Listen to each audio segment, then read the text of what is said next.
अब बहुत सारे लोग पूछते हैं कि आपके तरसाले वाले घर से ऊपर जो रांसे वाला घर है वो कितनी दूर है। ये बाहर देखो भाई, अभी कौन से पक्षी आ गए जो यहाँ पे। तो चलो भाई, अभी ड्रोन को भेजते हैं सामने बुरवा गांव की ओर। होने के लिए तो यहाँ बहुत सारी चीज़ें हो सकती हैं, लेकिन ये औषधि का काम भी करता है। आसमान में देखो भाई, कितनी भयंकर बिजली चमक रही है। अभी रात के 8 बज रहे हैं। अब आज तो शादी में नहीं जा सकते हैं क्योंकि भयंकर वाली बारिश हो रही है। सुबह की शुरुआत भी हो गई है बढ़िया वाली धूप के साथ। और आजकल धीरे धीरे देखो भाई, पहाड़ों का रंग बदलने लग गया है। चारों तरफ धीरे धीरे हरियाली बढ़ने लग गई। चलो भाई, माँ की तैयारी भी हो गई है अभी जंगल जाने की। हेलो एवरीवन, गुड मॉर्निंग, नमस्ते। स्वागत है आपका हमारे एक और नए ब्लॉग में उत्तराखंड के इन खूबसूरत पहाड़ों से।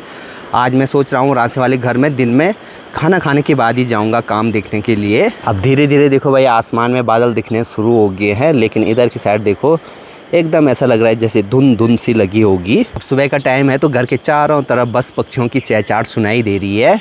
और यहाँ खोले पे देखो, आज हमने बाहर पे धनिया सुखाने के लिए डाला हुआ है, तो ये है बीज के लिए रखा हुआ।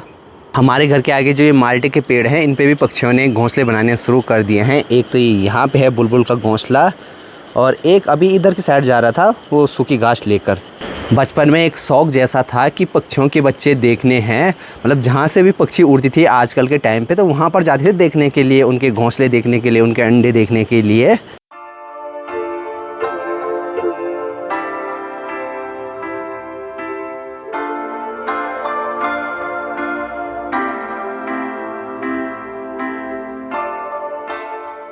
अब बहुत सारे लोग पूछते हैं कि आपके तरसाले वाले घर से ऊपर जो रांसे वाला घर है वो कितनी दूर है। वैसे मैंने कई बार बता भी रखा है। अब ये इस जगह पे हमारा घर है और यहाँ से ठीक हमारा गांव है वो ऊपर टॉप में। ये हमारे रांसी गांव का सबसे नीचे वाला हिस्सा है, तो वहाँ से इतनी दूर है हमारा घर।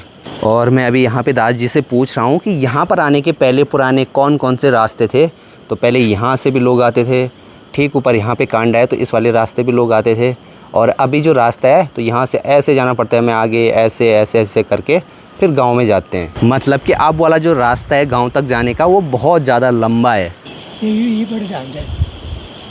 और यहाँ पे देखो भाई, आयशा अभी घास लेकर आ गई है। अब वैसे तो आज मुझे अपने एक दोस्त की शादी में भी जाना था, लेकिन ऊपर वाले घर में कुछ काम भी है। वहाँ पर टाइल वाले मिस्त्री ना हर बार पूछते रहते हैं कि यहाँ पर आपको कैसे करवाना है, ये कैसे रखना है, तो इसलिए वहाँ पर रहना उस टाइम पर ज़रूरी होता है। बाकी ठीक सामने इस वाली पहाड़ी के पीछे है बुरवा गांव, तो वहीं पे दोस्त का घर है। तो वहाँ शादी में शामिल होने के लिए जाऊंगा मैं रात को, जब बारात आ जाएगी वहाँ पे दुल्हन लेकर। तो चलो भाई, अभी ड्रोन को भेजते हैं सामने बुरवा गांव की ओर। देखते हैं, अभी बारात भी निकल रही होगी दुल्हन के घर के लिए। चले जाएगा बुरवा तक। हाँ। दिक्कत एक ही चीज़ की है, अभी तेज़ तेज़ हवाएँ चलनी शुरू हो गई। ड्रोन देखो भाई, अभी हवा में कितना अनस्टेबल हो रहा है, ये देखो। मतलब मैं कुछ भी नहीं कर रहा हूँ, ये देखो कितना नाच रहा है इधर उधर। ए भाई साहब बहुत रिस्क है।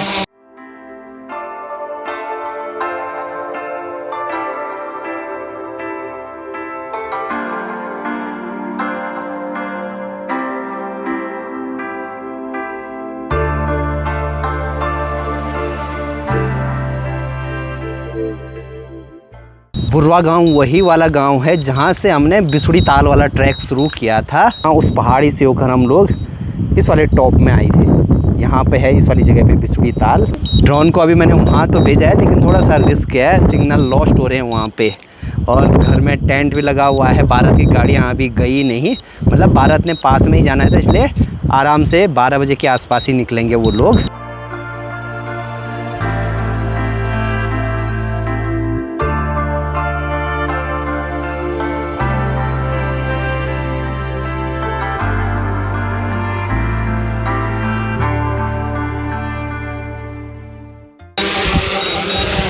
अब जैसे ड्रोन के पंखों पे आवाज़ आती है घूम वाली, तो वैसे ही कल भंवरे के पंखों पे भी आ रही थी। घर के यहीं पास से कल वो उड़ के गए थे ठीक ऊपर की साइड, और भंवरे कल आए थे ठीक यहाँ सामने अखरोट के पेड़ पे। वैसे आज तो मुझे मुश्किल लग रहा है कि वो वहाँ पे होंगे। कल रात को तो मैं लेट आया घर पे,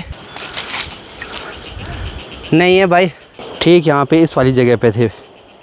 उनकी जर्नी का ये भी एक हिस्सा होता होगा लंबी यात्रा रहती होगी तो कहीं पे बीच में ऐसे ही थोड़ा सा 2-4 घंटे के लिए रुकते होंगे। अरे क्या कहाँ बैठे यार वो?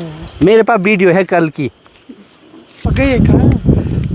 अजय को विश्वास ही नहीं हो रहा है कि वहाँ पे भौंरे थे। दिन का खाना बनकर भी तैयार हो गया है और आज तो पता नहीं कितने दिनों के बाद मैं यहाँ इस वाले घर में खाना खा रहा हूँ। और आज खाने में देखो भाई मस्त हरा साग बना हुआ है। ये वाला हरा साग है प्याज के पत्तों का। एक होता है हमारे यहाँ पे भ्युत्तू और साथ में मार्चे के पत्ते होते हैं आजकल, तो उनका बना हुआ है। ये बाहर देखो भाई अभी कौन से पक्षी आ गए जो यहाँ पे बाहर पे जो फूल लगे हुए ना इनको खा रहे हैं। अब कुछ छोटी छोटी पक्षियाँ आ रही हैं और वो इन फूलों को खा रही हैं। अब पता नहीं इनमें क्या ही है ऐसा खाने लायक। और ये देखो पूरी ऐसे नीचे झड़ रखी हैं इनकी पंखुड़ियाँ। सामने देखो भाई घुघुती पक्षी का एक मस्त सा जोड़ा है यहाँ पे। अभी 4 बजे के आसपास मौसम भी अजीब सा ही हो गया है। मतलब चारों तरफ बादल लग गए हैं, आसमान में आवाज़ें होने लग गई है। शायद मौसम ख़राब होने के लिए हो गया। नीचे की साइड से भी पूरा पैक हो रखा है और यहाँ ऊपर की साइड से भी। और आजकल के टाइम पे एकदम तेज़ तेज़ हवाएं चलती हैं जिनको कि हमारे यहाँ पे बोलते हैं ओडला। और यहाँ हमारे किचन के आगे देखो भाई जो हमने मटर लगाई थी तो वो भी सारी निकाल दी हैं अभी। यहाँ जल्द की दगाड़े क्योंकि देखो भाई सारी जो भी ये मटर की झाड़ियाँ हैं ना ये सूखने लग गई थी। इतनी मटर हो रखी हैं। और जगह भी मटर कहाँ हैं? और वैसे मैंने एक चीज़ नोटिस की, हमारे यहाँ पे मटर ज़्यादा नहीं बोते हैं। मतलब जैसे गेहूँ बोते हैं, धान बोते हैं, वैसे मटर की फसल को नहीं बोते हैं। बस थोड़ा सा यहाँ पे लगा रखी थी और बाकी थोड़ा सा यहाँ नीचे इस सगोड़े में लगा रखी होगी। होने के लिए तो यहाँ बहुत सारी चीज़ें हो सकती हैं, लेकिन वही बरसों से चली आ रही है सोच है कि इस वाले टाइम पे गेहूँ बोना है, इस वाले टाइम पे धान बोना है, चाहे वो हो ना हो। और फिर कभी होता भी है तो फिर जंगली जानवर सब बर्बाद कर लेते हैं। नीचे नदी में भी देखो भाई अभी पुल बचा हुआ है लकड़ी का। अच्छी बात है ये तो, क्योंकि कुछ टाइम के बाद अब जंगल में काफल पकते हैं तो उसके बाद अगर लकड़ी वाला पुल रहेगा तो हम नदी पार भी जाते हैं, क्योंकि नदी पार ही बहुत सारे काफल के पेड़ हैं। एक ये पुल इधर साइड है और एक ये यहाँ पे है। इस वाले पुल पे तो अभी पानी भी टच नहीं हो रहा है। शाम के अभी 4:45 हो रहे हैं। मेरी तैयारी हो गई है ऊपर गाँव में जाने की और मुझे अभी केले का एक डंठल भी लेकर जाना है। और ये केले का डंठल लेकर जाना है मुझे अंशु लोगों के लिए, उनकी गाय बीमार हो गई। ऊपर लाइट पे देखो भाई जो मिट्टी से घोंसला बनाती है वो पक्षी आ गई। देखो जी जैसे अभी मैं घर से निकला तो बारिश भी तेज़ लगनी शुरू हो गई। तो ये यहाँ इधर साइड है हमारा केले का बगीचा। तो चलो भाई यहाँ पे माँ आई है केले का डंठल निकालने के लिए। पुराने लोगों को पता रहता होगा कि जब गाय घास नहीं खाती है तो उसके क्या लक्षण होते हैं, और उस वजह से उनको ये केले का छिक्कल दिया जाता है। ये औषधि का काम भी करता है। ये एक छोटा सा बैग है, इसमें जितने आएंगे उतने लेकर जाऊंगा। इतना तो मैंने अभी रख दिया। और आज देखो प्रियांजल भी यहाँ वाले घर में आ रखा है।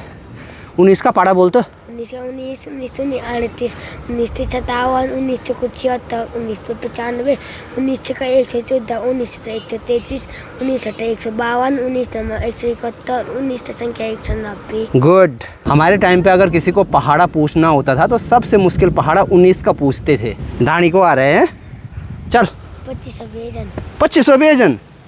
25 का अगले दिन सुनेंगे, ठीक है। बस थोड़ी देर बारिश न लगे जब तक मैं ऊपर गांव में पहुंचूं।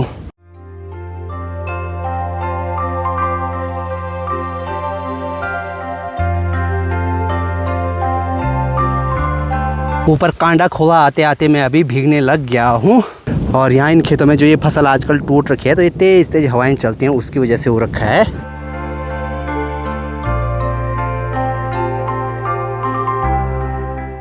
ऋतिक के घर पे अभी थोड़ा सा बारिश कम होने का इंतज़ार करना पड़ेगा, नहीं तो ऊपर जाते जाते पूरा भीग जाऊंगा। अभी ऋतिक ने देखो भाई यहाँ पे गर्मा गर्म मैगी बना दी है और बारिश अभी भी बंद नहीं हुई है।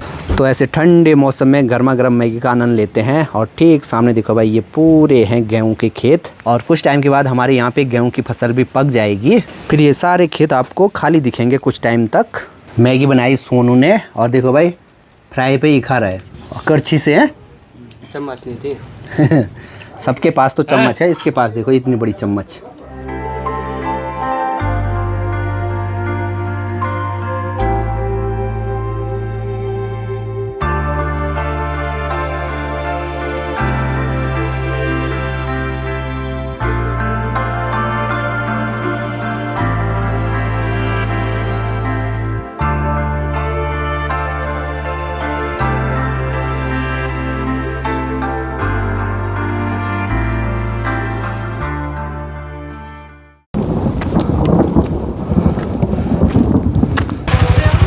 कैसे आ रहे हैं ऐसे रेनकोट में भाई? घर से आ रहा हूँ मैं, तो शादी में जा रहा हूँ, पर अब मुश्किल लग रहा है। अब वैसे तो अभी हम लोग दोस्त की शादी में जाने की सोच रहे हैं बुरवा गांव में, लेकिन बारिश लगे ही जा रही है। समझ में नहीं आ रहा है भाई कि कैसे जाएं। आंसू तो देखो रेनकोट पहन कर आ गया। तैयार भी हो गया? तैयार नहीं हुआ अभी, कपड़े ला रखे हैं, पर ज़्यादा बारिश लगी तो मुश्किल है, क्योंकि वहाँ भी काफ़ी ज़्यादा बारिश हो रही है मार्केट साइड। यहाँ से लगभग 12-13 किलोमीटर है गांव तक। रोड तो जाती है लेकिन बारिश भी बंद होनी चाहिए तभी जा पाएंगे। आसमान में देखो भाई कितनी भयंकर बिजली चमक रही है अभी। इस पे है केले का डंठल तुम्हारी गाय के लिए। ठीक है, थैंक यू, बहुत बहुत धन्यवाद। अब रात के अभी 8 बज रहे हैं। अब आज तो शादी में नहीं जा सकते हैं क्योंकि भयंकर वाली बारिश हो रही है। मैंने भी देखो भाई अभी रेनकोट पहन लिया है और मैं जा रहा हूँ अभी अपने तरसाली वाले घर, क्योंकि ऊपर रांची वाले घर में तो कोई है नहीं। और चारों तरफ देखो आसमान में बस बिजली चमक रही है भयंकर वाली। रात के अभी 9 बज रहे हैं। मैं हूँ ऋतिक के घर पे। बाहर तो इतनी भयंकर बारिश लग रही है, ऐसा लग रहा है जैसे मॉनसून आ गया होगा। मतलब बारिश बंद ही नहीं हो रही है। तो ऐसी बारिश में मैं घर भी कैसे जाता, तो आज यहीं रुक गया। फिलहाल इस वाले ब्लॉग को यहीं पे एंड करते हैं। मिलते हैं आप लोगों से नेक्स्ट ब्लॉग में। तब तक के लिए हंसते रहिए, मुस्कुराते रहिए। जय हिंद, जय भारत, जय उत्तराखंड। बाय।